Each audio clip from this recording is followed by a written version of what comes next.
Hello everyone, welcome back to our YouTube channel.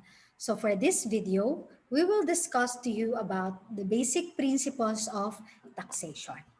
So let's start with the definition of taxation. So ano nga ba itong taxation? So ang taxation ay isang process, meaning meron siyang step-by-step na procedure or means, pamamaraan by which the sovereign means yung country or state, through its lawmaking body, which refers to the legislative branch of the government, imposes burdens upon subjects and objects within its jurisdiction, meaning within lang sa uh, power or jurisdiction ng country for the purpose of raising revenues to carry out the legitimate objects of government. So, taxation, this is a process by which yung government nag-i-impose sila ng burden or nag-i-impose sila ng taxes or fees to the people para magamit nila yung na-collect nila na fees and taxes para i-carry out nila yung mga projects or ano yung mga legitimate objectives ng government. Like for example, gawa sila ng hospitals, ng roads, bridges, etc. For the use or for the benefit of the public. So, yan yung ibig sabihin ng taxation under the law.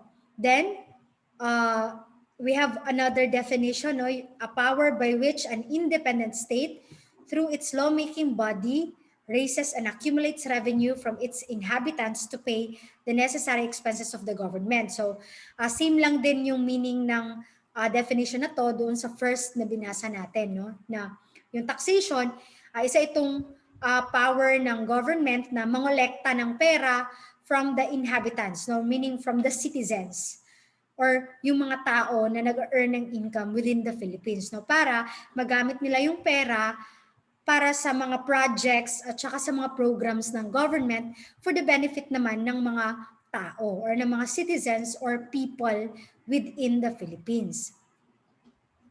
And it is a process or act, meron tayong third na definition, process or act of imposing a charge by governmental authority on property, individuals, or transactions to raise money for public purposes. So same lang din yung thought niya na mag-raise ng revenue, mangolekta ng pera from the people, and then the government will use that money para sa kanilang programs and projects.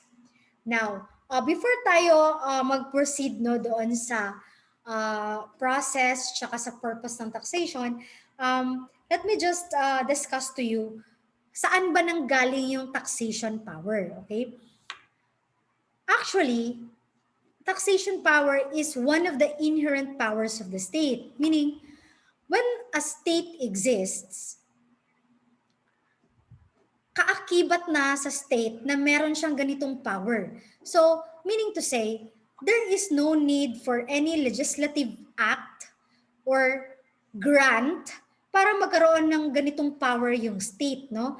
From the moment the state was created, because the elements are complied with, for a state to exist, nag-exist din together with that existence of the state, yung powers niya. Kaya nga ang tawag natin sa kanila, inherent powers. Meaning, paggawa ng state, ando na yon, kasali na, no? Parang package deal na siya, no? So, ano yung mga inherent powers ng state? Meron tayong tatlo, okay? One is police power. The power to protect citizens and provide safety and welfare of society. Anong ibig sabihin ng police power? Ang ibig sabihin nito, ang state, meron siyang power to regulate the actions of the people, para maprotektahan niya yung safety and welfare ng mga tao. Ang example nito, yung mga laws natin, yung mga criminal laws natin, gaya ng bawal pumatay, bawal, or kailangan kumuha ka ng driver's license bago ka makapag-drive sa public roads and highways. So these are examples of police power in order to regulate the acts of the people, no? Para makontrol ng government, no? Para hindi tayo kasi kapag walang police power, it will result to chaos, no? Kasi walang control or walang regulation ng people, no? Although under the constitution, meron tayong kanya-kanyang rights, no, as a citizen of this country, pero subject pa din tayo sa reasonable regulation ng government. Kaya dito pumapasok yung police power ng government, no? Nire-regulate nila yung actions ng tao, no, para naman sa safety and welfare ng mga tao.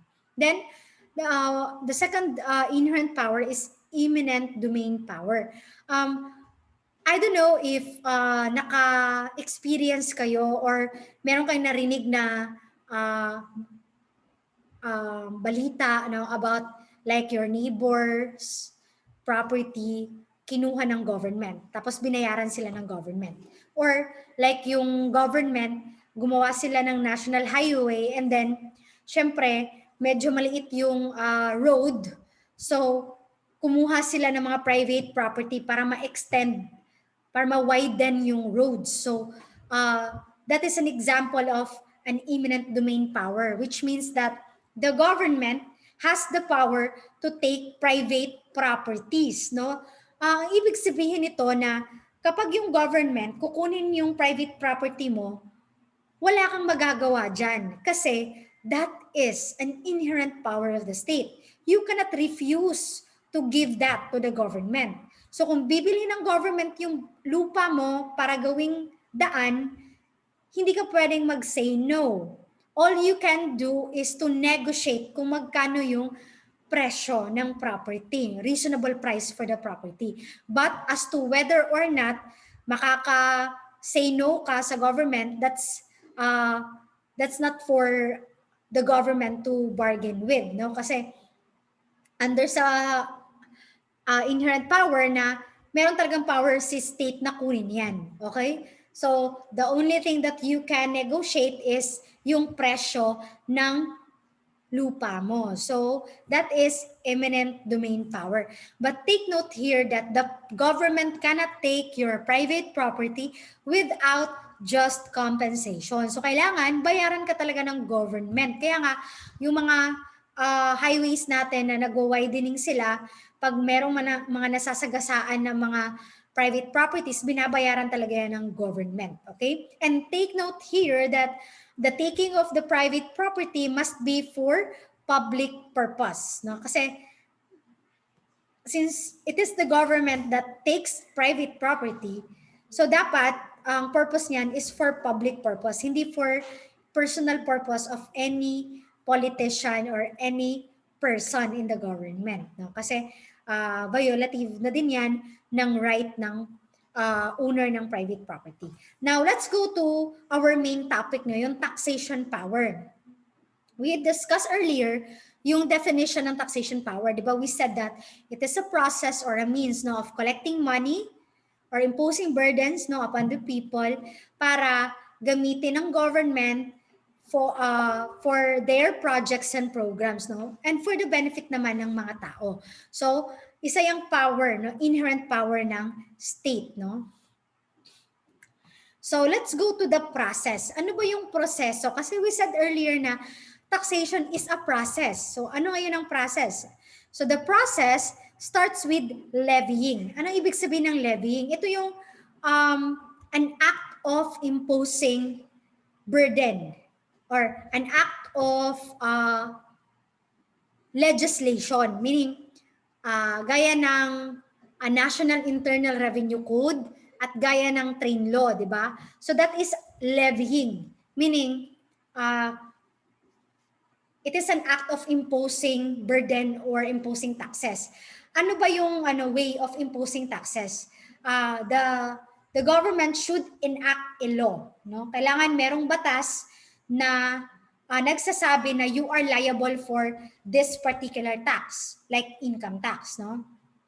So, ang batas natin ngayon is the National Internal Revenue Code tsaka yung train law, no? Which amends the National Internal Revenue Code. So, which branch of the government has the power to levy taxes?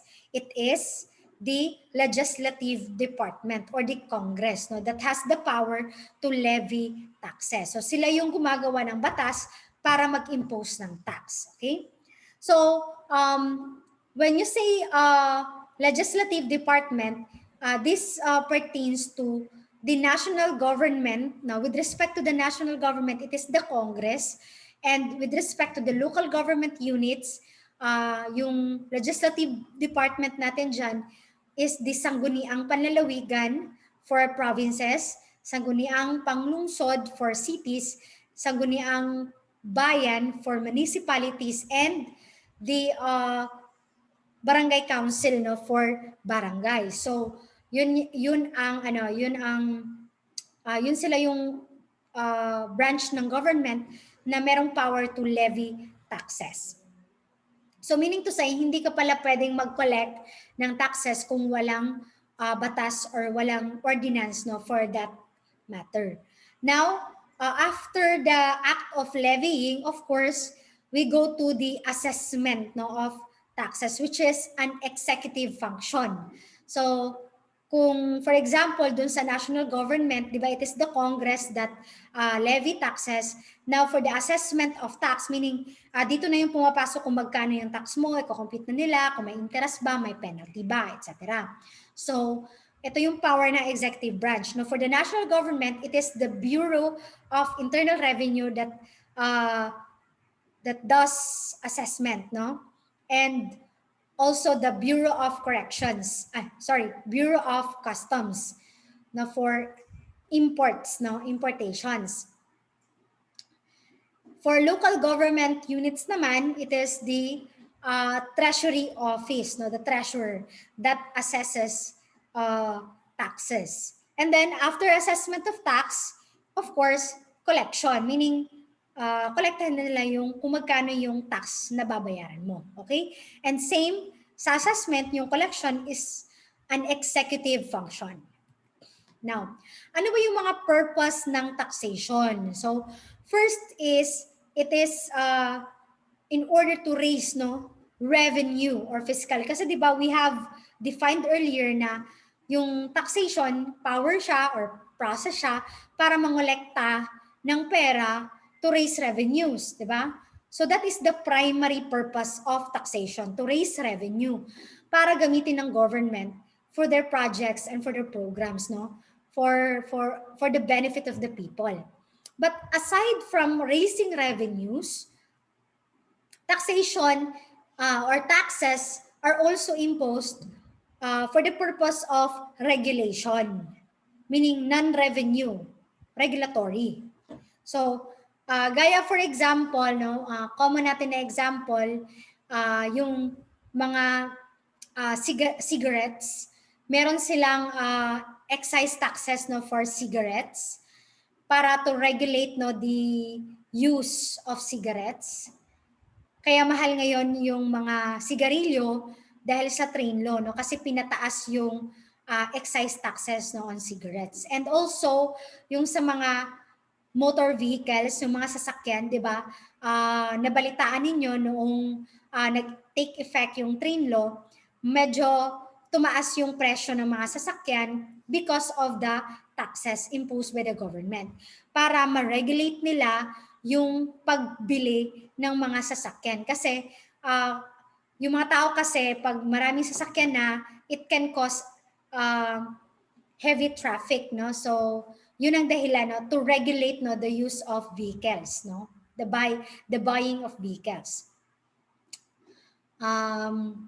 So yan yung secondary purpose ng taxation. So we have here the case of PAL versus EDU 164 SCRA 320. The legislative intent and purpose behind the law requiring owners of vehicles to pay for their registration is mainly to raise funds for the construction maintenance of highways, and to a much lesser degree, pay for the operating expenses of the administering agency. It is possible for an exaction to be both a tax and a regulation, License fees are charges looked to as a source of revenue as well as a means of regulation. So the fees may properly be regarded as taxes even though they also serve as an instrument of regulation. If the purpose is primarily revenue, or if revenue is at least one of the real and substantial purposes, then the exaction is properly called a tax. Okay? Kahit na uh, incidentally, nagiging regulation na din siya. Okay? Intio versus Videogram, 151 SCRA 208, no? So, yung mga PD 1987, no, na-create yung Videogram Regulatory Board, no, para mag-impose ng 30% tax on gross receipts payable to the local government. So, this is a tax which also served, no, as a regulation. Caltex versus Commissioner 208 SCRA 755, taxation is no longer a measure merely to raise revenue, to support the existence of government. Taxes may be levied with a regulatory purpose to provide means for the rehabilitation and stabilization of a threatened industry, which is affected with public interest as to be within the police power of the state. Now, the oil industry is greatly imbued with public interest as it vitally affects the general welfare. So, ano naman yung theory and basis of taxation? So, we have two theories here. First is the lifeblood or necessity theory. Kasi sabi nga nila, taxes daw are the lifeblood of the government. Meaning to say, without taxes, the government cannot continue to exist. So meaning, it is necessary, no? It is the necessity of the government to collect taxes in order for it to operate, no, to continue operating and to continue supporting the people. So kung wala namang pera yung government, so magiging paralyzed siya, hindi siya makakapag-operate, so hindi siya makakagawa ng bridges, schools, hospitals, no, for the people. So ano mangyayari? So yung mga tao, hindi magsistay lang sila kung saan sila, and then walang support ng government, 'di ba? So kaya yung government nagko-collect sila ng taxes kasi ito yung nagbibigay buhay sa kanila. Ito yung lifeblood ng government, no? And this theory is also the reason why mandatory magbayad ng taxes, no? You cannot say no, no, to the government na ayaw mo magbayad ng tax. Kaya yung ginagawa ng government, hinahabol ka nila, or kung wala ka namang pambayad, habulin nila yung properties mo. Or kapag nag-evade ka ng tax, meaning meron kang liability pero hindi mo binayaran, that is tax evasion. So magiging criminally liable ka. So ipapunish ka ng government, no, by imprisoning you, no, aside from demanding from you the payment of the taxes. So ganyan kaimportante yung taxation. Kaya nga inherent siya na power ng state because through taxes the state can operate, no? The state can provide the needs of the people, no? Now, aside from lifeblood or necessity theory, we have this benefit received theory. Meaning to say, yung state daw tsaka yung people has the reciprocal obligations to each other. Na yung people, nagbibigay sila ng contribution to the government, and then yung government naman, in exchange, magbibigay siya ng benefits to the people. Kaya meron tayong mga public schools, di ba, kung mapapansin ninyo, walang bayad, or kung meron mang bayad, very minimal. Unlike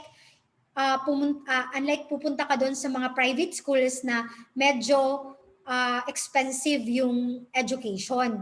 Sa public schools, hindi siya expensive kasi nga ito yung binabayaran ng mga tao na taxes na pupunta din sa mga tao, no? So that is benefit received theory. Meaning to say, yung mga citizens nagko-contribute sila para din naman sa kanilang benefit, no?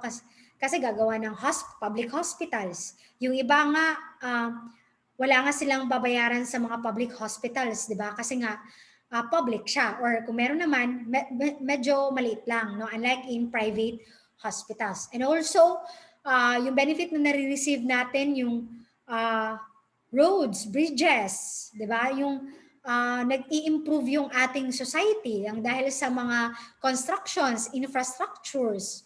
Ayan, and that can also provide jobs for the people. So, meaning to say, merong reciprocal obligation yung government tsaka yung people. No? Yung people, mag-contribute sila. Para yung government, meron silang pera to provide benefits to the people. So, that is benefit received theory. So, that ends my session for this video. So, see you for the next video para i-continue natin yung basic principles of taxation. So, if you haven't, if this is your first time to be in this YouTube channel, kindly subscribe to our YouTube channel and hit the notification bell for more updates. Thank you and goodbye.